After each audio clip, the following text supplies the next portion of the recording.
পাকিস্তানকে বাংলাওয়াশ করে বাংলাদেশের ইতিহাস। রাওয়ালপিন্ডিতে আবারও ইতিহাস গড়ল বাংলাদেশ।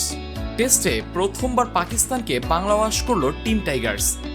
শেষ দিনে জয়ের জন্য 143 রান প্রয়োজন ছিল সফরকারীদের। শেষ পর্যন্ত 6 উইকেট হাতে রেখেই জয় নিশ্চিত করে বাংলাদেশ। এ নিয়ে বিদেশের মাটিতে তৃতীয়বারের মতো টেস্ট সিরিজ জয়ের স্বাদ পেল লাল সবুজের প্রতিনিধিরা। প্রথম ইনিংসে 274 রানে অল আউট হয় পাকিস্তান। জবাবে লিটন দাসের দুর্দান্ত সেঞ্চুরিতে 262 রানে অল আউট হয় বাংলাদেশ।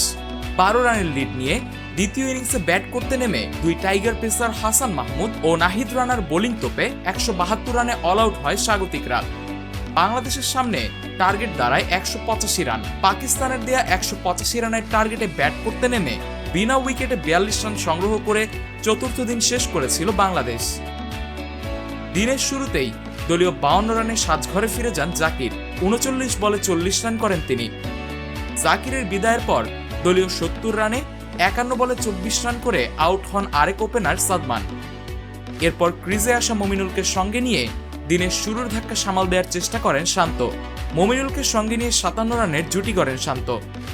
তবে দলীয় 127 রানে 82 বলে 38 রান করে সাজঘরে ফিরে যান টাইগার অধিনায়ক। এরপর মুশফিকুর রহিমকে সঙ্গ নিয়ে ব্যাট করতে থাকেন মমিনুলের বিদায়ের পর সাকিব আল হাসানকে সঙ্গে নিয়ে রানের চাকা সচল রাখেন মুশফিক। 51 বলে 22 ও সাকিব 43 বলে 21 রানে অপরাজিত থাকেন।